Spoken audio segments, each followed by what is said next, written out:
Welcome to blessing today morning glory. എല്ലാ ദിവസത്തെയും morning glory അനുഗ്രഹമാണ് എന്ന വിശ്വാസത്തിലാണ് നിങ്ങൾ പോകുന്നത്. തീർച്ചയായിട്ടും നിങ്ങളുടെ ഫീഡ്ബാക്കൊക്കെ ഇടയ്ക്കിടയ്ക്ക് അയച്ചുകൊണ്ടിരിക്കണം, എങ്ങനെ ഇത് പ്രയോജനപ്പെടുന്നു എന്നുള്ളത്. ഈ ആഴ്ചയിൽ പ്രത്യേകിച്ച് നമ്മൾ ചിന്തിക്കുന്നത് ആത്മീയ മനുഷ്യൻ്റെ ദാഹം, വിശപ്പ്, ആഹാരം, അങ്ങനെയുള്ള കാര്യങ്ങളൊക്കെ വലിയ വലിയ കാര്യങ്ങൾ നമ്മൾ സംസാരിക്കുന്നത്. ഇത് മുഴുവൻ കാണണം. ഇടയ്ക്ക് വെച്ച് ആരും സ്റ്റോപ്പ് ചെയ്യരുത്. മാത്രമല്ല, I encourage you to write down notes. നിർബന്ധമായിട്ട് എല്ലാവരും ഇതെല്ലാം കുറിച്ച് വെക്കുക. ഒത്തിരി പേര് നോട്ട്സ് എഴുതുന്നുണ്ട്, സിസ്റ്റമാറ്റിക്കായിട്ട് എഴുതി പോകുന്നുണ്ടെന്ന് എനിക്കറിയാം.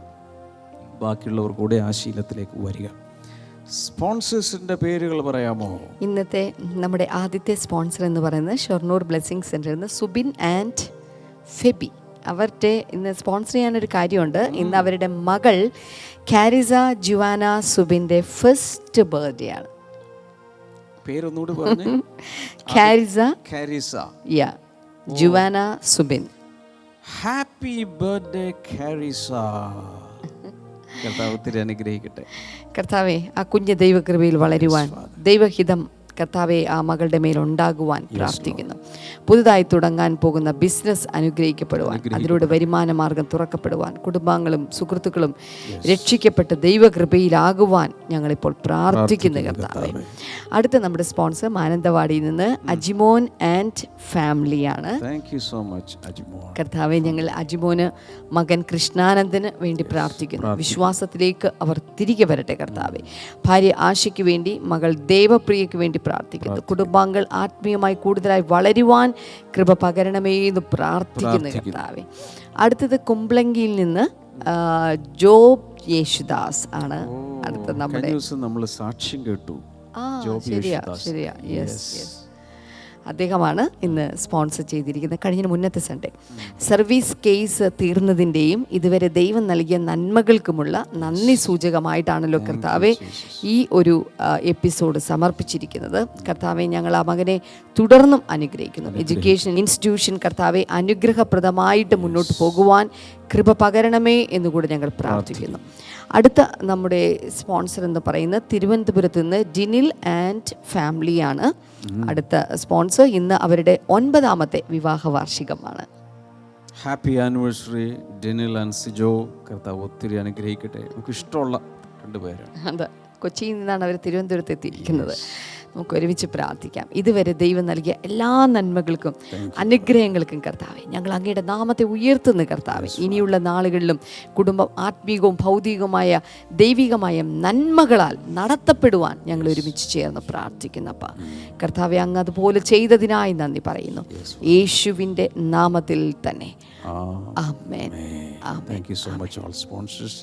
ധാരാളമായ കർത്താവ് അനുഗ്രഹിക്കട്ടെ. നിങ്ങൾക്കും ഇതിൽ പങ്കുചേരാം. ഈ ശുശ്രൂഷയിൽ ഡീറ്റെയിൽസൊക്കെ ഇതിൻ്റെ പിന്നാലെ നിങ്ങൾക്ക് ലഭിക്കുന്നതായിരിക്കും. എമി, നമുക്ക് ചേർന്ന് പാടാമോ? സജിത്ത് ബ്രദറെ.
वो नाम है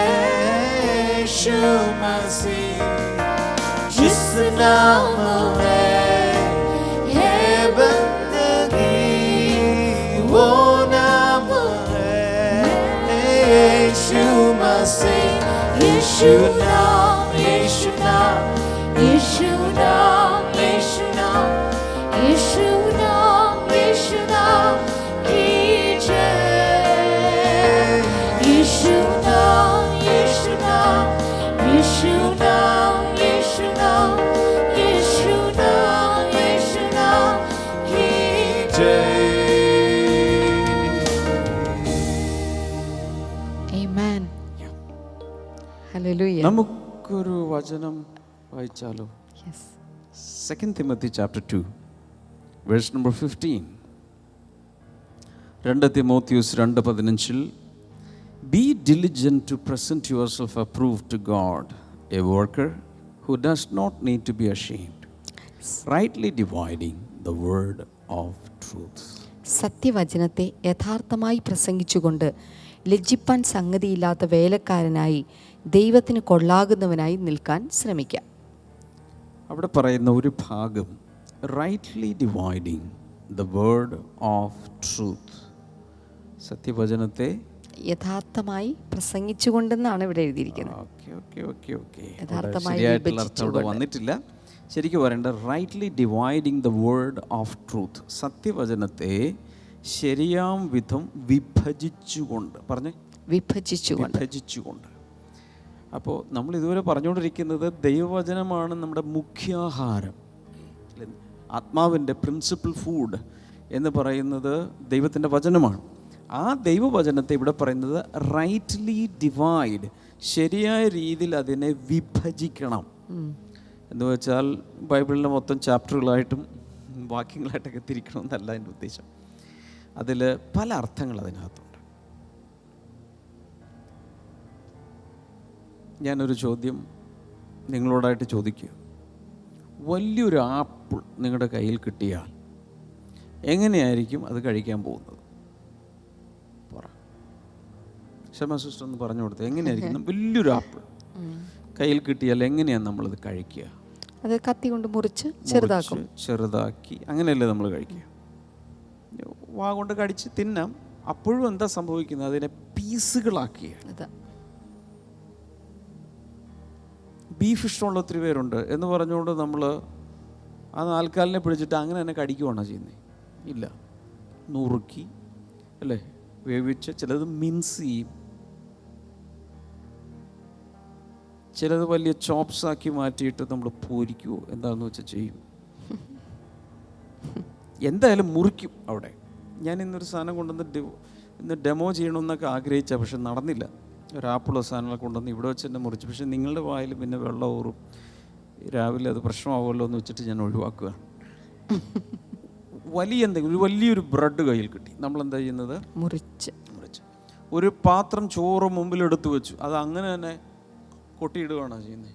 ഇല്ല, അത് ഓരോ അല്ലേ, മോർസൽ ബൈ മോർസൽ അതിൽ ഓരോ ഉരുളകളാക്കി എടുത്ത് അങ്ങനെയാണ് നമ്മൾ കഴിക്കുന്നത്. എല്ലാം നമ്മൾ നുറുക്കും, ചെറുതാക്കിയിട്ടാണ് നമ്മൾ കഴിക്കാറ്. എന്നിട്ടും സിസ്റ്റത്തിലോട്ട് പോകണമെങ്കിൽ അങ്ങനെയല്ല. വായിൽ ചെന്ന ശേഷം എന്ത് ചെയ്യും? എത്ര പല്ലുണ്ട്? എത്രയാണ് നമുക്കുള്ളത്? 28 ഐഡിയല്ലേ? ചിലർക്കൊക്കെ ചില അടി കൊണ്ടൊക്കെ കുറെ പോയി കാണും, ആക്സിഡന്റ് പോയി കാണും. പിന്നെ ചിലർ വിസ്ഡം ട്രൂത്ത് എടുത്തു കഴിഞ്ഞപ്പോൾ അത്രയും കുറഞ്ഞു. പക്ഷെ നോർമലി 32 കിട്ടണം. ഇപ്പോഴത്തെ കാലത്ത് 32 ഇല്ലെന്നും പറയുന്നു. അയ്യോ, കുറയാൻ തുടങ്ങി. My God. അപ്പോൾ ഈ പല്ലുകളുടെ പരിപാടി നമ്മളുടെ അകത്തേക്ക് ചെന്ന് കഴിഞ്ഞാൽ അതിനെ കാടിച്ച് മുറിച്ച് പല ഷേപ്പിൽ അങ്ങോട്ട് നാവിട്ടിങ്ങനെ കറക്കി പല പൊസിഷനിൽ കൊണ്ടുപോകാൻ തന്നെ വീണ്ടും കട്ട് ചെയ്ത് ഉമിനീരും കൂടി ചേർന്ന് അതിനെ പൾപ്പ് രൂപത്തിലാക്കി താഴേക്ക് ഇറക്കിയ ശേഷം പിന്നെ അവിടെ ദഹനരസം എന്ന് പറയുന്നൊരു സാധനമുണ്ട് അല്ലേ, എൻസൈംസ് അല്ലേ, അതിനെ ശരിയാക്കി അതിനകത്ത് നിന്ന് ആവശ്യമുള്ളതൊക്കെ ആഗിരണം ചെയ്ത് പിന്നെ അതിനെ കൺവെർട്ട് ചെയ്ത് പിന്നെ നോക്കുമ്പോൾ അത് ബോഡിയുടെ ഒരു പാർട്ടായിട്ട് മാറി. ശരിയാണോ? അപ്പോൾ rightly divide the word of God, സത്യവചനത്തെ നമ്മൾ എന്ത് ചെയ്യണം? അതിനെ വിഭജിക്കണം. അങ്ങനെ തന്നെ അങ്ങ് വിഴുങ്ങുകയല്ല ചെയ്യേണ്ടത്. ഇതാണ് തിമോത്തിയോസിനോട് വളരെ സീനിയറായ പൗലോസ് ഉപദേശി പറഞ്ഞു കൊടുക്കുകയാണ്. മോനെ, rightly divide the word of truth. പലരുടെയും കയ്യിൽ മുഴുവൻ ബൈബിളും ഇരിപ്പുണ്ട്, പക്ഷേ മുഴുവനും അറിഞ്ഞുകൂടാ, ഒന്നും അറിയില്ല അതിലെ. കാരണം എന്താണ്? അതിനകത്തേക്ക് കയറി അതിനെ പലതായി മുറിച്ച് നമുക്ക് ഭക്ഷിക്കാവുന്ന പരുവത്തിലേക്കാക്കി, ഉള്ളിലേക്ക് ചവച്ചരയ്ക്കാവുന്ന രീതിയിലേക്കാക്കി അതിനെ നുറുക്കണം. എങ്കിൽ മാത്രമേ, ചുരുക്കി പറഞ്ഞാൽ, ഒരു വചനം കിട്ടിയാൽ അതിനെ we have to interpret the word. വചനത്തെ ഒന്ന് വ്യാഖ്യാനിക്കേണ്ട ആവശ്യമുണ്ട്. എത്യോപ്യക്കാരൻ ഒരു ഷണ്ണൻ്റെ കാര്യം അറിയാമല്ലോ. പുള്ളി വായിച്ചിട്ടൊന്നും മനസ്സിലാകാതായപ്പോഴാണ് പരിശുദ്ധാത്മാവ് ഫിലിപ്പോസിനോട് പറയുന്നു, തേരിനോട് ചേർന്ന് നടക്കുക. നോക്കിയപ്പോഴേക്കും വായിച്ചുകൊണ്ടിരിക്കുകയാണ് യേശയ്യാവിൻ്റെ പുസ്തകം. ഇത് അയാളെക്കുറിച്ച് തന്നെയാണ് പറയുന്നത്, വേറെ ആരെങ്കിലും കുറിച്ചാണ് പറയുന്നത്, എനിക്ക് ഒന്നും പൊടി കിട്ടുന്നില്ല, പക്ഷെ ഞാൻ വായിക്കുന്നുണ്ട്. ഇങ്ങനെയാണ് പലരുടെയും ബൈബിൾ വായന. ഇപ്പോഴും വായിക്കുന്നുണ്ട്, ഒത്തിരി വായിക്കും. ഇന്ന് രാവിലെയും ബ്രദറെ ഞാൻ വായിച്ചു, വല്ലതും മനസ്സിലായോ? ഇത് ആരോട് പറഞ്ഞു, എന്തിനു പറഞ്ഞു? അതൊന്നും എന്നോട് ബ്രദർ ചോദിക്കരുത്. ഞാൻ ഇന്ന് വായിച്ചു, കാരണം ഞാനൊരു ക്രിസ്ത്യാനിയാണ്, ഞാൻ ബൈബിൾ വായിക്കും. ആ രീതിയിലല്ല നമ്മൾ ചെയ്യേണ്ടത്. അതിനെ നുറുക്കി നുറുക്കി നുറുക്കി ചെറുതാക്കി അതിനെ ഗ്രഹിച്ച് അകത്തേക്കാക്കണം. അതിൽ തന്നെ പറയുന്ന rightly divide the word of truth എന്ന് പ്രത്യേകിച്ച് പറയുന്നുണ്ട്. എന്ന് വെച്ചാൽ ശരിയായ രീതിയിൽ അതിനെ നുറുക്കണം, വിഭാഗിക്കണം, വിഭജിക്കണം. എല്ലാം പറഞ്ഞ ശരിയായ രീതിയിൽ വിഭജിക്കണം, ശരിയായ രീതിയിൽ വിഭജിക്കണം. അതിൻ്റെ അർത്ഥം എന്താ? ശരിയല്ലാത്ത രീതിയിൽ വിഭജിക്കാം. വെറുതെ ഡിവൈഡ് എന്നല്ല പറഞ്ഞത്, റൈറ്റ്ലി ഡിവൈഡ്. കാരണം അനേകർ ഇതിനെ ഡിവൈഡ് ചെയ്യുമ്പോൾ, അനേകർ ഇതിനെ വിഭാഗിക്കുമ്പോൾ, അനേകർ ഇതിനെ വ്യാഖ്യാനിക്കുമ്പോൾ വഴി തെറ്റാറുണ്ട്. ഇത് ആദിമ നൂറ്റാണ്ടിലുണ്ട്, 15-ാം നൂറ്റാണ്ടിലുണ്ട്, 21-ാം നൂറ്റാണ്ടിലുണ്ട്. അതിനെ പലരും വിഭജിക്കുമ്പോൾ തെറ്റായ വ്യാഖ്യാനങ്ങളിലേക്ക് പോകാറുണ്ട്. തിമോത്തിയോസേ, നീ തെറ്റിലേക്ക് പോകാതെ റൈറ്റ്ലി ഡിവൈഡ്, ശരിയായ രീതിയിൽ വചനത്തെ നുറുക്കണം. എല്ലാവരും പറഞ്ഞു, വചനത്തെ നുറുക്കണം. ഇങ്ങനെ നുറുക്കാതെ, ശരിയായ രീതിയിൽ നുറുക്കാതെ വരുമ്പോഴാണ് നിരവധി ഉപദേശങ്ങളും അല്ലേ, പല പല ടീച്ചിങ്സും പല പല വിശ്വാസങ്ങളൊക്കെ ക്രൈസ്തവ ലോകത്ത് വന്ന് ജനങ്ങളങ്ങ് കൺഫ്യൂസ്ഡായി പോകും. അദ്ദേഹം പറയുന്നതാണോ ശരി, ഇദ്ദേഹം പറയുന്നതാണ്. ക്രിസ്തീയ ചാനലുകൾ തന്നെ പലതും ഇങ്ങനെ ഫ്ലിപ്പ് ചെയ്യുമ്പോൾ, ഒരു ചാനൽ കണ്ടു, അതിൽ കുറേ കാര്യങ്ങൾ ഈ വചനം എടുത്ത് പറഞ്ഞു, അടുത്ത ചാനൽ കണ്ടപ്പോൾ അതേ വചനം എടുത്തിട്ട് വേറൊരാൾ വേറെയാണ് പറയുന്നത്. ഇതിലേത് ഞങ്ങൾ വിശ്വസിക്കും ബ്രദറെ എന്ന് ചോദിച്ചാൽ, ശരിയായ രീതിയിൽ വിഭജിക്കാൻ നമ്മളങ്ങ് പഠിക്കുക. ഇതാണ് അതിൻ്റെ പ്രോപ്പർ വഴി. അപ്പോൾ ഈ ദിവസങ്ങളിൽ അതിനെക്കുറിച്ചൊക്കെ ഞാൻ ചിലത് പറയാൻ പോവുകയാണ്. So important. ഈ എപ്പിസോഡ് അനേകർക്ക് അയച്ചു കൊടുക്കണം, കാരണം പലരുടെയും കണ്ണ് തെളിയിക്കുവാൻ ഇത് സഹായിക്കും.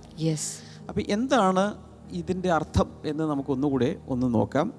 മത്തായി ഇത് സുവിശേഷം 26-26 നമുക്ക് നോക്കാം. മാത്യു 26:26. ഈ ഇതിനെ വിഭജിക്കുക എന്ന് പറഞ്ഞാൽ എന്താണ്? അതിൻ്റെ ഒന്നാമത്തെ അർത്ഥം make into smaller pieces. ഇല്ല, റൈറ്റ്ലി ഡിവൈഡ് ദ വേർഡ് എന്ന് പറഞ്ഞാൽ എന്താ അർത്ഥം? Make into smaller pieces, കൊച്ചു കൊച്ചു പീസുകളാക്കുക. ഒരു വചനം എടുത്താൽ അതിനെന്ത് ചെയ്യണം? പീസുകളാക്കി മുറിക്കണം. എങ്കിൽ മാത്രമേ നമുക്കത് ചെയ്യാൻ പറ്റുള്ളൂ. Make it to smaller pieces. ഞാൻ നേരത്തെ പറഞ്ഞ പോലെ ചിക്കനാണേലും വലിയൊരു കഷ്ണം, ഒരു തുണ്ടം, ഇറച്ചിയാണേലും മീലാണേലും ഒരു ഫ്രൂട്ടാണേലും നമ്മളതിനെ മുറിച്ചാണ് കഴിക്കുന്നത്. ഇവിടെ മത്തായി 26:26 കാണുന്നത്, he broke it and gave it to his disciples. അവൻ അപ്പം എടുത്ത് വാഴ്ത്തി നുറുക്കി ശിഷ്യന്മാർക്ക് കൊടുത്തു. പത്രോസിന്റെ വായിലേക്ക് ആ അപ്പം അങ്ങനെ തന്നെ എടുത്തിട്ട് അങ്ങ് സ്റ്റഫ് ചെയ്യുകയാണോ ചെയ്തത്? അതിന് പത്രോസ് അവിടെ ശ്വാസം മുട്ടിച്ചത്തേനെ. അങ്ങനെയാണോ ചെയ്തത്? കർത്താവ് തന്നെ അതിനെ നുറുക്കി. അല്ല, അവിടെ ഈ അപ്പം കാണിക്കുന്നത് പലപ്പോഴും ബ്രെഡ് കാണിക്കുന്നത് ബ്രെഡ് ഓഫ് ലൈഫിനെ കൂടിയാണ്, വചനത്തെ കൂടിയാണ്. അത് ഞാൻ പല പ്രാവശ്യം പറഞ്ഞിട്ടുണ്ട്. അപ്പോൾ ഇനി നോക്കാം. അപ്പോസ്തലപ്രവൃത്തിയിൽ 20:7, Acts 27, അതിൽ on the first day of the week we came together to break bread. ആഴ്ചവട്ടത്തിൻ്റെ 1-ാം ദിവസം ഞങ്ങൾ അപ്പം നുറുക്കുവാൻ കൂടി വന്നപ്പോൾ. എന്തിനാ കൂടി വന്നത്? അപ്പം നുറുക്കുവാൻ. അവർ ആദിമ ക്രൈസ്തവ സഭയിലെ വിശ്വാസികൾ കൂടി വന്നതിൻ്റെ പ്രധാന ഉദ്ദേശം തന്നെ എന്തായിരുന്നു? അപ്പം നുറുക്കാൻ. രണ്ടർത്ഥത്തിലാണ്. ഒന്ന്, കർത്താവിൻ്റെ തിരുമേശ, holy communion, the Lord's supper എന്നൊക്കെ നമ്മൾ വിളിക്കുന്ന യേശു കർത്താവ് നമുക്ക് വേണ്ടി ഇത് നിങ്ങൾ എൻ്റെ ഓർമ്മയ്ക്കായി ചെയ്യുവിൻ. നമ്മൾ എല്ലാ ആഴ്ചയിലും ചെയ്യാറുണ്ട്. ഓർമ്മയ്ക്കായി ചെയ്യുവിൻ, ദിവസവും ചെയ്യാം, നോ പ്രോബ്ലം. കർത്താവ് പറഞ്ഞതിനെ ഓർക്കാൻ. രണ്ട്, സിംബോളിക്കലി അത് പറയുന്നത് ദൈവത്തിൻ്റെ വചനം അതിനെ നുറുക്കണം. അന്ന് അവിടെ എന്തുകൂടെ നുറുക്കണം? ഈ അപ്പം നുറുക്കുമ്പോൾ തന്നെ ആ കൂട്ടായ്മയിൽ, ആ ആരാധനാ യോഗത്തിൽ ഒരപ്പം കൂടെ നുറുക്കാനുണ്ട്, സ്പിരിച്വൽ ബ്രെഡ്. അതെന്താണ്? ദൈവവചനം. ദൈവവചനം നുറുക്കുവാൻ കൃപ ലഭിച്ച ആരെങ്കിലും അതും നുറുക്കണം. എല്ലാ സൺഡേയും അല്ലെങ്കിൽ എല്ലാ കൂട്ടായ്മകളിലും ഇങ്ങനെ ഐഡിയലി ചെയ്യേണ്ടത് എന്തൊക്കെയാണ്? രണ്ടപ്പം നുറുക്കണം. ഒന്ന്, ഫിസിക്കലായി നമ്മളൊരപ്പം നുറുക്കുന്നു, അത് യേശുവിൻ്റെ ശരീരം കാൽവരി ക്രൂശിൽ തകർക്കപ്പെട്ടതിനെ കാണിക്കുന്നു. രണ്ട്, ആത്മീയ ഭോജ്യമായ ലിവിങ് മന അല്ലെങ്കിൽ ലിവിങ് ബ്രെഡ്, അതും ബ്രേക്ക് ചെയ്യണം. അതെന്തിനെ കാണിക്കുന്നു? ദൈവവചനം. ഓക്കെ. അപ്പോൾ the word of God is always likened to bread. We need to break the bread of the word. യോഹന്നാൻ 6:35 എന്താ കാണുന്നത് നോക്കാം. John 6:35. And Jesus said to them, I am the bread of life. He who comes to me shall never go hunger, and he who believes in me shall never thirst. യേശു അവരോട് പറഞ്ഞത്, ഞാൻ ജീവന്റെ അപ്പമാകുന്നു. എൻ്റെ അടുക്കൽ വരുന്നവന് വിശക്കുകയില്ല, എന്നിൽ വിശ്വസിക്കുന്നവന് ഒരു നാളും ദാഹിക്കുകയുമില്ല. അപ്പോൾ യേശുവാണ് അപ്പം എന്നവിടെ കാണുന്നു. യേശുവാകുന്ന അപ്പം വചനം തന്നെയാണെന്ന് കഴിഞ്ഞ ദിവസവും ഞാൻ പറഞ്ഞു. ഒന്നാമത്തെ മീനിങ് എന്താണ്? ഒന്നാമത്തെ മീനിങ് സ്മോൾ പീസസ് ആക്കുക, സോ ദാറ്റ് എല്ലാവർക്കും അതിനെ അസിമുലേറ്റ് ചെയ്യാൻ, ഡൈജസ്റ്റ് ചെയ്യാൻ പറ്റും. ഇല്ലെങ്കിൽ പലതും മനസ്സിലാവില്ല. രണ്ടാമത്തേത് കാണിക്കുന്നത് എന്താണ്? സെക്കൻഡ് മീനിങ് ഡിസ്ട്രിബ്യൂഷൻ, വിതരണം. നുറുക്കുന്നത് എന്തിനു വേണ്ടിയാ? പലർക്കായിട്ട് കൊടുക്കാൻ വേണ്ടിയിട്ട്. Distribution of food, distribution of meat to everyone according to their ages and their state of health. അത് ഡിസ്ട്രിബ്യൂഷൻ നടക്കുമ്പോൾ ശ്രദ്ധിക്കേണ്ട ഒരു കാര്യം, ഒരു മീറ്റിങ്ങിൽ അല്ലെങ്കിൽ ഈ മോർണിംഗ് ഗ്ലോറിയിൽ പല ഏജുകാരുണ്ട്. ഏജ് എന്ന് ഉദ്ദേശിക്കുന്നത് ശരീരത്തിൻ്റെ ഏജ് മാത്രമല്ല, സ്പിരിച്വൽ ഏജ്, സ്പിരിറ്റിൻ്റെ ഏജ്, ആത്മീയ വളർച്ചയുടെ പ്രായം. കുഞ്ഞുങ്ങൾ കാണും അല്ലേ, ബേബ്സ് കാണും, ഇപ്പോൾ ജനിച്ചത്. പിന്നെ കുറച്ചുകൂടി വളർന്നവർ കാണും, ബാല്യക്കാർ, യൗവനക്കാർ കാണും, കൂടാതെ ഏജ്ഡ് ആയിട്ടുള്ള എൽഡർലി ആയിട്ടുള്ള ആളുകൾ കാണും. എല്ലാവരുടെയും പ്രായത്തിനനുസരിച്ച് വിതരണം ചെയ്യുക. മകനെ തിമോത്തിയോസേ, സത്യവചനത്തെ ശരിയായ രീതിയിൽ നീ വിഭജിക്കണം എന്ന് പറഞ്ഞതിൻ്റെ അർത്ഥമാണ് ഞാൻ ഈ പറയുന്നത്. ഒന്നെന്താണ്? ചെറിയ പീസുകളാക്കി നുറുക്കുക, കഴിക്കാവുന്ന പരുവത്തിലാക്കുക. അപ്പോൾ ഒരു വാക്യം തന്നെ എടുത്തിട്ട് പീസാക്കിയിട്ട് ഓരോന്നും നമ്മൾ ചിന്തിച്ചു വരുമ്പോഴേക്കും, ഓ, ഇതാണല്ലേ കർത്താവിൻ്റെ ആത്മാവോട് ഉദ്ദേശിച്ചത്. എന്ത് ചെയ്തു? അപ്പോഴാണ് നമുക്ക് ഡൈജസ്റ്റ് ചെയ്തത്, അല്ലെങ്കിൽ നമുക്ക് മനസ്സിലായത്, കോംപ്രിഹെൻഡ് ചെയ്ത് ഗ്രഹിക്കാൻ കഴിഞ്ഞത്. രണ്ടാമത്തേത് എന്താണ്? ശുശ്രൂഷകൻ എന്ന നിലയിൽ നീ എന്ത് ചെയ്യുക? എന്തിനെക്കുറിച്ചാണ് നമ്മൾ ക്ഷമാ സിസ്റ്റർ പഠിച്ചുകൊണ്ടിരിക്കുന്നത്? ആത്മാ മനുഷ്യൻ്റെ പരിപോഷണമാണ്, വളർച്ചയാണ്. അതിന് കഴിക്കണം. എന്ത് കഴിക്കണം? ദൈവവചനമാകുന്ന മന്ന, ദൈവവചനമാകുന്ന സ്വർഗത്തിൽ നിന്നിറങ്ങി വന്ന അപ്പം കഴിക്കണം. അതിനെ പക്ഷെ കഴിക്കുന്നതിന് മുമ്പ് നുറുക്കണം. നുറുക്കേണ്ട പ്രധാന കടമ ആരുടേതാണ്? ശുശ്രൂഷകരുടേതാണ്. തിമോത്തിയോസ് ഒരു ശുശ്രൂഷകനാണ്. പിന്നെ അതിരിക്കട്ടെ, നിങ്ങളെല്ലാവരും ശുശ്രൂഷകരാണ്. പുതിയ നിയമത്തിലൊരു പ്രത്യേകതയുള്ളത്, എല്ലാവർക്കും ശുശ്രൂഷക്കാരാകാം, വീട്ടമ്മമാർക്കും ആകാം, കുട്ടികൾക്ക് വരെ ശുശ്രൂഷ ചെയ്യാം. അതാണ് പുതിയ നിയമത്തിൻ്റെ ഒരു വലിയ ഭാഗ്യം എന്ന് പറയുന്നത്. ഒരു പുരോഹിതൻ്റെ കുടുംബത്തിൽ ജനിക്കുകയോ വലിയൊരു പൗരോഹിത്യ ശുശ്രൂഷയൊന്നും ചെയ്യണമെന്ന് ഇല്ല. ആർക്ക് വേണമെങ്കിലും അല്ലേ, ദൈവകൃപ ലഭിച്ചാൽ ഇതിലേക്ക് വരാം. അപ്പോൾ നമ്മൾ അതിനെ പറ്റിയൊരു വചനം കണ്ടുപിടിച്ചിട്ടുണ്ട്. 1 കൊരിന്ത്യർ 3:2-3 വചനങ്ങൾ എടുത്ത് നോക്കി. 1 Corinthians 3:2-3 അവിടെ കിടന്ന്, I fed you with milk and not with solid food, for until now you were not able to receive it, And even now, you are still not able, for you are still carnal. For where there are envy, strife, and divisions among you, are you not carnal and behaving like mere men? 1 Corinthians 3-ാം അധ്യായത്തിൻ്റെ 2-3 വചനങ്ങളാണ്. Okay.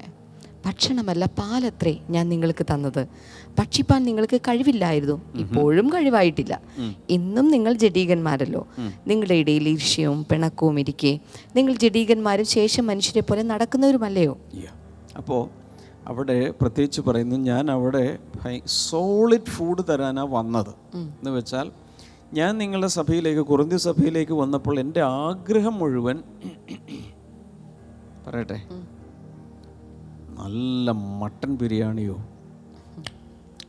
Chicken ബിരിയാണിയോ, ഇപ്പോൾ ഒരു സാധനം പറഞ്ഞിട്ടുള്ള കുഴിമാന്തിയോ, മാന്തിയല്ല, ആ സാധനമോ, fried റൈസോ, നല്ല പൊറോട്ടയോ, ചപ്പാത്തിയോ, ഇപ്പം തന്നെ വായിലൊക്കെ വെള്ളം കപ്പലോടിക്കാം ഒക്കെ തരാനാണ് ഞാൻ പ്ലാൻ ചെയ്ത് അവിടെ വന്നത്. നിങ്ങളെ സഭയിൽ ശുശ്രൂഷിക്കാൻ വന്നപ്പോൾ മനസ്സിലായി എല്ലാവരും ആത്മീയ ശിശുക്കളാണ്. ഓൾ ആർ എന്ത്? Babes in Christ. ആത്മീയ ശിശുക്കളാണ് എല്ലാവരും. അവസാനം എൻ്റെ ചിക്കൻ ബിരിയാണിയും സോളിഡ് ഫുഡൊക്കെ ഞാൻ മാറ്റി വെച്ചിട്ട് എല്ലാവർക്കും എന്ത് ചെയ്യുന്നു? പാൽക്കുപ്പി.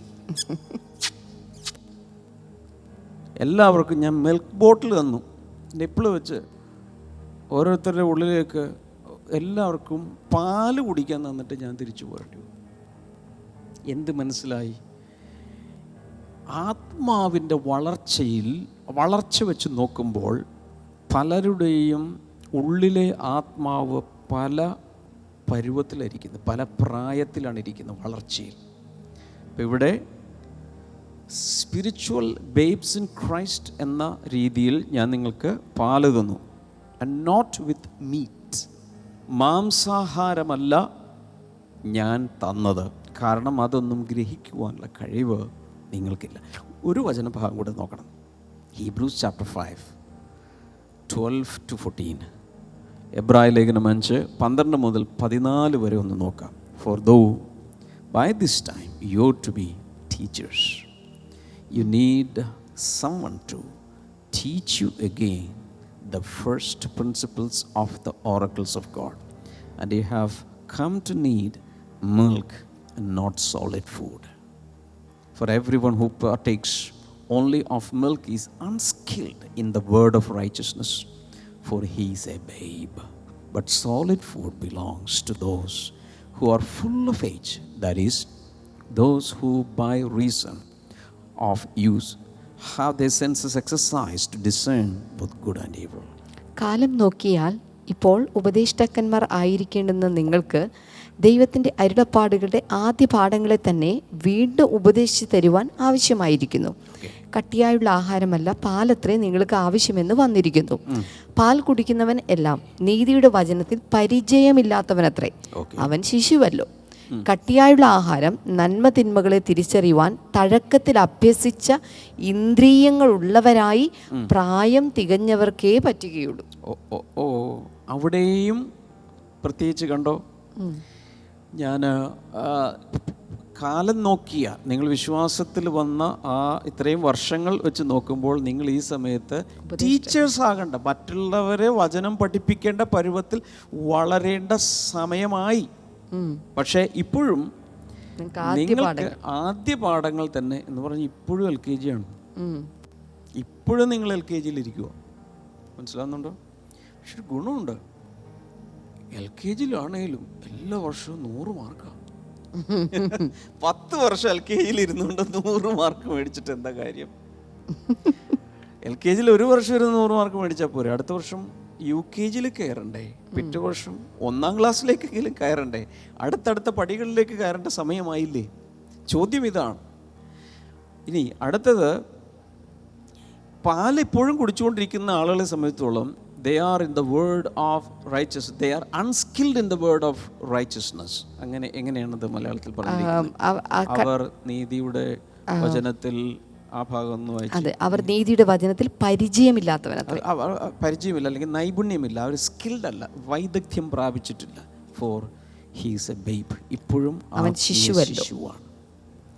എന്നാൽ അതിനുശേഷം പറയുന്ന 14-ാമത്തെ വചനം, but solid food, chicken biryani, tandoori, ഇതെല്ലാം എന്താണ്? Belongs to those who are of full age, പ്രായപൂർത്തിയായ എന്ന് വെച്ചാൽ പക്വത പ്രാപിച്ച് വളർന്നവർ. Those who by reason of use have their senses exercised to discern both good and evil. കട്ടിയായുടെ ആഹാരം നന്മ തിന്മകളെ തിരിച്ചറിയുവാൻ തഴക്കത്താൽ അഭ്യസിച്ച ഇന്ദ്രിയങ്ങളുള്ളവരായി പ്രായം തികഞ്ഞവർക്കേ പറ്റുകയുള്ളൂ. അപ്പോൾ 2 ഭക്ഷണത്തെക്കുറിച്ച് അദ്ദേഹം ഇവിടെ പറയുന്നത്. മിൽക്ക് മീറ്റ്, പറ. മിൽക്ക് മീറ്റ്, ഒന്നുകൂടെ. പാലും ഇറച്ചിയും. Milk meat, milk meat, milk meat. ഇത് വേണം. നിങ്ങളുടെ അവസ്ഥ എന്താണ്? ഇന്നും പാലുകുടിയാണോ എന്ന് വെച്ചാൽ എന്താണ് ഈ പാലുകുടി എന്ന് പറഞ്ഞാൽ എന്താ അർത്ഥം? അത് പറയാം. The lightest message from the word എന്ന് വെച്ചാൽ വചനത്തിൽ നിന്നുള്ള ഏറ്റവും ലളിതമായ സിമ്പിളായിട്ടുള്ള, ആദ്യമൊക്കെ വിശ്വാസത്തിൽ വരുന്ന സമയത്ത് ആദ്യം പറയുന്ന സുവിശേഷത്തിൻ്റെ ഏറ്റവും ചെറിയ ബാലപാഠങ്ങൾ, അതാണ് മിൽക്ക് എന്നതുകൊണ്ട് ഉദ്ദേശിക്കുന്നത്. അതായത് the basic things of the word, വചനത്തിലെ അടിസ്ഥാനപരമായ കാര്യങ്ങൾ. What others have digested for you എന്ന് വെച്ചാൽ മറ്റുള്ളവർ നിങ്ങൾക്ക് വേണ്ടി അത് ഡൈജസ്റ്റ് ചെയ്ത് ശരിയാക്കിയിട്ട് നിങ്ങൾക്ക് അങ്ങ് എടുത്തു തരും. അമ്മമാരൊക്കെ കണ്ടിട്ടില്ലേ, അത് വായിലേക്ക് വെച്ച് കൊടുക്കും. അതെന്താണെന്നുള്ളത് 6-ാം അധ്യായത്തിൽ പറയുന്നുണ്ട്. ആദ്യ പാഠങ്ങൾ എന്താണെന്ന് എന്ന് വെച്ചാൽ എബ്രായ ലേഖനം 6-ാം അധ്യായത്തിൽ ആദ്യം പറയുന്നുണ്ട്. സ്നാനം, അതുപോലെ ന്യായവിധി തുടങ്ങി കുറേ ഒരു ലിസ്റ്റ് അവിടെ കൊടുക്കുന്നുണ്ട്. ആ അടിസ്ഥാനങ്ങൾ പിന്നെയും ഇട്ടുകൊണ്ടിരിക്കാതെ, എന്ന് വെച്ചാൽ പലർക്കും അടുത്ത ലെവലിലേക്ക് അവർ വളരാത്തത് കൊണ്ട് പലപ്പോഴും എന്ത് സംഭവിക്കുന്നു? ഈ പാല് തന്നെ എപ്പോഴും കുടിക്കുന്നു. 10 വർഷം കഴിഞ്ഞാലും, വിശ്വാസ ജീവിതത്തിൽ 10 വർഷം കഴിഞ്ഞാൽ ഇന്നും പാല്, 18 വർഷം കഴിഞ്ഞാലും പാല്, 32 ആയാലും പാല്, ആ പരുവം വിട്ട് വളരേണ്ടിയിരിക്കുന്നു. എന്നാൽ മീറ്റ് എന്താണ്? ഇറച്ചി എന്താണ്? സോളിഡ് ഫുഡ് എന്ന് വെച്ചാൽ what your self eat and get digested, തന്നെത്താൻ കഴിച്ച് പ്രാപിക്കാവുന്ന രീതിയിലുള്ള കുറച്ചുകൂടി ഗ്രേഡ് കൂടിയ. ഞാൻ ഇന്ന് ഓർക്കുന്നു, എനിക്ക് പറയാൻ ഉള്ള ഒരു കാര്യം, നമുക്ക് വണ്ടർ കിഡ്സ് എന്ന് പറയുന്ന ഒരു എന്തുണ്ട്, സൺഡേ സ്കൂളിൻ്റെ സിസ്റ്റമാണ് വണ്ടർ കിഡ്സ്. ഇപ്പോൾ സൺഡേ അല്ല നടക്കുന്നത്, സാറ്റർഡേ ആണ്. അതിൻ്റെ സൂം ലിങ്കുകളൊക്കെ നിങ്ങൾക്ക് പലർക്കും അതിരിക്കട്ടെ. നിങ്ങളുടെ കുട്ടികളൊക്കെ ഈ ലോക്ക്ഡൗൺ പീരീഡിൽ എന്തെങ്കിലും അറ്റൻഡ് ചെയ്യുന്നുണ്ടോ? ഇല്ലെങ്കിൽ ബ്ലെസ്സിങ് ടുഡേയുടെ ഈ ഒരു എങ്ങനെ ഇവർക്ക് ആ സൂമൊക്കെ ലിങ്കൊക്കെ ഒന്ന് കൊടുത്തുകൂടെ? നമ്മുടെ എല്ലാ ഗ്രൂപ്പുകളിലും അതുപോലെ തന്നെ എല്ലാ ദിവസവും നടക്കുന്ന, ഓരോ ദിവസവും സൺഡേസ് നടക്കുന്ന മീറ്റിംഗ്, അതുപോലെ മോർണിംഗ് ഗ്ലോറി മീറ്റിങ്ങിലെല്ലാം തന്നെ ഇതിൻ്റെ ലിങ്ക് നമ്മൾ ഷെയർ ചെയ്ത് കൊടുക്കുന്നുണ്ട്. ഇന്ന് വിടുമായിരിക്കും അല്ലേ? ആ ലിങ്ക് ഉപയോഗിച്ച് ചാറ്റ് ബോക്സിൽ കാണുമെന്ന് വിശ്വസിക്കുന്ന ആ ലിങ്ക് ഉപയോഗിച്ച് നാളെ സാറ്റർഡേ ആണ്, നാളെ വണ്ടർ കിഡ്സ് ഉണ്ട്. നിങ്ങൾ എവിടെ ആയിക്കോട്ടെ, ലോകത്തിൽ എവിടെ ആയിക്കോട്ടെ, അതിലേക്ക് ആ ഗ്രേഡ് അനുസരിച്ച് നിങ്ങൾക്ക് അതിൽ വരാം. അതിനുള്ള അറേഞ്ച്മെൻറ്റ്സ് എന്താണെന്ന് എനിക്ക് അറിഞ്ഞുകൂടാ കൃത്യമായിട്ട് പറയാൻ. ആ ലിങ്ക് ഉപയോഗിക്കുക. ലിങ്ക് ഉപയോഗിച്ചാൽ ഏത് ക്ലാസ്സിലോട്ടാണെന്ന് എങ്ങനെ അറിയും? അതിനുള്ള എന്തെങ്കിലും ഒരു സംവിധാനം വേണ്ടേ? അത് എന്തായാലും, അല്ലെങ്കിൽ ഒരു ഫോൺ നമ്പർ ആണെങ്കിലും അതിനകത്തുണ്ട്. ആ ഫോൺ നമ്പറിൽ ജസ്റ്റ് ഒന്ന് കോൺടാക്ട് ചെയ്താലും മതി. കോൺടാക്ട് ചെയ്ത് നിങ്ങളുടെ ഏത് ക്ലാസ്സാണ് കുഞ്ഞ്, അതിലേക്ക് വന്നാൽ അവരുടെ പ്രായത്തിനനുസരിച്ചുള്ള ദൈവവചനം അവർ കൊടുക്കും. ഞാൻ പറയാൻ വന്നത്, സൺഡേ സ്കൂൾ കുഞ്ഞുങ്ങൾ, ചെറിയ കുഞ്ഞുങ്ങൾക്ക് കൊടുക്കാവുന്ന ബൈബിൾ ഒന്ന് തന്നെ നമ്മൾ ഉപയോഗിക്കുന്നു, ഒറ്റ പുസ്തകം. പക്ഷേ ഇവർക്ക് കൊടുക്കുമ്പോൾ മിൽക്കായിട്ട് കൊടുക്കുന്നു. മനസ്സിലായോ? വളർന്നു കഴിയുമ്പോൾ അത് മീറ്റായിട്ട്, അതിൽ നിന്ന് തന്നെ അത് മീറ്റായിട്ട് കൊടുക്കുന്നു. എന്താ പറഞ്ഞതിൻ്റെ അർത്ഥം? ഞാൻ ശുശ്രൂഷിക്കുന്ന സമയത്ത് ഞാൻ ചെയ്യാറുള്ള രീതി, സൺഡേ സ്കൂളിലെങ്ങാനും എപ്പോഴെങ്കിലും പോവുകയാണെങ്കിൽ കുഞ്ഞുങ്ങൾക്ക് കുഞ്ഞുങ്ങളുടേതായ രീതിയിൽ ലളിതമായ കുറച്ച് കാര്യങ്ങൾ പറഞ്ഞു കൊടുക്കും. പുതുതായി വിശ്വാസത്തിൽ വരുന്ന ആളുകളാണെങ്കിൽ അവർക്ക് അതിൻ്റെതായ രീതിയിൽ ഞാൻ പറഞ്ഞു കൊടുക്കും. മോർണിംഗ് ഗ്ലോറിക്കാർ പല പ്രായത്തിലുണ്ട്, അതുകൊണ്ട് ഒരു മീഡിയം ലെവലിൽ ഇതെല്ലാം ഇങ്ങനെ പോയിക്കൊണ്ടിരിക്കും. ഞായറാഴ്ചയിൽ പ്രസംഗിക്കുന്നത് വേറൊന്നായിരിക്കും. ഹീലിംഗ് ക്രൂസൈഡിൽ അതിനെ ഫോക്കസ് ചെയ്ത് ശുശ്രൂഷിക്കും. എന്നാൽ ഞാനൊരു കോൺഫറൻസിൽ പോയാൽ, ഒരു ലീഡർഷിപ്പ് മീറ്റിങ്ങിൽ പോയാൽ, ഒരു പാസ്റ്റേഴ്സ് കോൺഫറൻസിൽ പോയാൽ, ഒരു ചർച്ച് ഗ്രോത്ത് കോൺഫറൻസിൽ പോയാൽ ഇതായിരിക്കില്ല അവിടെ കൊടുക്കുന്നത്. That will be in some other level. അപ്പോൾ പ്രായത്തിനനുസരിച്ചുള്ള ആഹാരം വിളമ്പണം. പറഞ്ഞേ, പ്രായത്തിനനുസരിച്ചിട്ടുള്ള ആഹാരം വിളമ്പണം. അതാണ് rightly divide the word of truth എന്ന് പറഞ്ഞതിൻ്റെ അർത്ഥം. Amen. ആദ്യം പറഞ്ഞത് ചെറിയ ചെറിയ പീസാക്കളാക്കുക. രണ്ടാമത് പറഞ്ഞത് പ്രായമനുസരിച്ച് വിഭജിച്ച്, അല്ലെങ്കിൽ അവരുടെ ഇൻടേക്ക് കപ്പാസിറ്റി അനുസരിച്ച്, അവരുടെ ഡൈജസ്റ്റ് ചെയ്യാനുള്ള, മനസ്സിലാക്കാനുള്ള, കോംപ്രിഹെൻഡ് ചെയ്യാനുള്ള കപ്പാസിറ്റി അനുസരിച്ച് അത് നമ്മൾ കൊടുക്കുക. തിമോത്തിയോസെ അങ്ങനെ വേണം ചെയ്യാൻ. ഇതൊക്കെ എന്തിനാണ് നിങ്ങളോട് പറയുന്നത്? നിങ്ങളുടെ പ്രായം അനുസരിച്ചുള്ള ഇൻടേക്ക് ഉണ്ടാകാൻ. നാളെ ഞാൻ ഇതിൻ്റെ കുറച്ച് കാര്യങ്ങൾ പറയാം. അതിനിടയ്ക്ക് ഒരു കാര്യം കൂടി എനിക്ക് പറയാനുണ്ട്. ഇന്ന് വെള്ളിയാഴ്ചയാണ്. എത്ര പേർ ആമേൻ പറയും? സത്യമാണല്ലേ? ഇന്ന് വെള്ളിയാഴ്ച. അവിടെ വെള്ളിയാഴ്ചയാണോ? ഇന്ത്യയിലെ കാര്യം ഞാൻ പറയാം. ഇവിടെ വെള്ളിയാഴ്ചയാണ്. വെള്ളിയാഴ്ച വൈകിട്ട് ഇന്ത്യൻ സമയം 7 മണിക്ക് നമ്മുടെ ഹീലിംഗ് ക്രൂസൈഡ് നടക്കുകയാണ്. ഒരാൾ പോലും മിസ് ചെയ്യരുത്. എൻ്റെ ബ്രദറെ, എനിക്ക് രോഗമൊന്നുമില്ല, നോ പ്രോബ്ലം. അതിൽ അറ്റൻഡ് ചെയ്യുക. ഒത്തിരി രോഗികൾ അതിൽ വരുന്നുണ്ട്. നിങ്ങൾ പ്രാർത്ഥിക്കുക. അതിൽ ത്രൂ ഔട്ട് ഉണ്ടാകുക. 2 മണിക്കൂറോ 2.5 മണിക്കൂറോ 3 മണിക്കൂറോ ആയാലും അതിൽ നിന്ന് ആൾക്ക് വേണ്ടി പ്രാർത്ഥിക്കുക. നിങ്ങൾ അതൊരു ശുശ്രൂഷയായിട്ട് എടുക്കുക. അനേകർക്ക് അതിൻ്റെ ലിങ്കുകൾ അയച്ചു കൊടുക്കുക. I expect you there this evening. Hallelujah. ഒരു സാക്ഷി ഞാനിത് വായിക്കാം. ഇതൊരു Subin George. My name is Subin George. I'm from Oman now and I am suffering from back pain left സൈഡിലായിട്ട്. അപ്പോൾ ഒരു റീനൽ പ്രോബ്ലം ആയിരിക്കുമെന്നൊക്കെ അദ്ദേഹം കരുതി. And didn't go to the hospital അദ്ദേഹം പോയതേയില്ല. എന്നിട്ട് അദ്ദേഹം പറഞ്ഞത്, ഇതിനു വേണ്ടി പ്രാർത്ഥിക്കണം ബ്രദറെ എന്ന് പറഞ്ഞിട്ട് ഒരു പ്രയർ റിക്വസ്റ്റ് ഇടുകയാണ് ചെയ്തത്. എന്നിട്ട് പിറ്റേ ദിവസം അതിൻ്റെ ഒരു ഉത്തരം അദ്ദേഹം തന്നെ ഇട്ടിരിക്കുവാണ്. Unbelievable, God healed me. I am almost okay now. I was planning to conduct all the tests, scan and everything. When I was sick. All the glory to God. Many thanks for your prayers, support. God bless. ഇത് ദൈവം പറയുന്നത് അവിശ്വസനീയമായിരിക്കുന്നു. ദൈവം എന്നെ സൗഖ്യമാക്കി. ഇപ്പോൾ ഏതാണ്ട് ഞാൻ okay ആയിരിക്കുന്നു. ഹല്ലേലൂയ. ഒരൊറ്റ പ്രയർ റിക്വസ്റ്റ് ഇട്ടു. എനിക്ക് തോന്നുന്നു ബ്രദർ ഡാമിന് വേണ്ടിയിട്ട് അദ്ദേഹം ഇട്ടിരുന്നതാണ്. ഒരുപക്ഷെ ലൈവ് ചാറ്റിലും അദ്ദേഹം ഇട്ട് കാണുമായിരിക്കും. പക്ഷെ ആ ഒരൊറ്റ പ്രാർത്ഥനാ വിഷയത്തിൻ്റെ മേൽ ദൈവം ഒരു വലിയ അത്ഭുതം ചെയ്തു. ഇന്ന് നമ്മുടെ ഹീലിംഗ് ക്രൂസൈഡ് നടക്കുമ്പോൾ ഇന്ന് നിങ്ങൾക്കും ഇതുപോലെ തന്നെ നിങ്ങളുടെ പ്രാർത്ഥനാ വിഷയങ്ങൾ ഒരുപക്ഷെ നിങ്ങൾക്ക് ബ്രദർ ഡാമിയൻ്റെ പേഴ്സണൽ വാട്സപ്പ് നമ്പറിലേക്ക് അല്ലെങ്കിൽ ബ്ലെസ്സിംഗ് ടുഡേയുടെ വാട്സപ്പ് നമ്പറിലേക്ക് ഇടാൻ സാധിക്കും. അതുമല്ലെങ്കിൽ ഇന്നത്തെ ഹീലിംഗ് ക്രൂസൈഡിൽ നിങ്ങൾ ഒരു രോഗിയായിട്ടുള്ള ഒരാൾ നിങ്ങൾക്ക് പരിചയത്തിലുണ്ടെങ്കിൽ, അല്ലെങ്കിൽ നിങ്ങളാണെങ്കിൽ നിങ്ങൾക്കൊരു പ്രത്യേക പ്രാർത്ഥനാ വിഷയത്തിന് വേണ്ടി പ്രാർത്ഥിക്കണമെങ്കിൽ ദയവായി അതിൻ്റെ സൂമിലേക്ക് നിങ്ങൾ കടന്നു വരിക. അതിൻ്റെ ലിങ്കും മറ്റു കാര്യങ്ങളെല്ലാം തന്നെ ഞങ്ങൾ ഈ ഒരു കാര്യം ടെലികാസ്റ്റ് ചെയ്യുമ്പോൾ ഇതോടൊപ്പം തന്നെ ഞങ്ങൾ അയക്കുന്നുണ്ട്.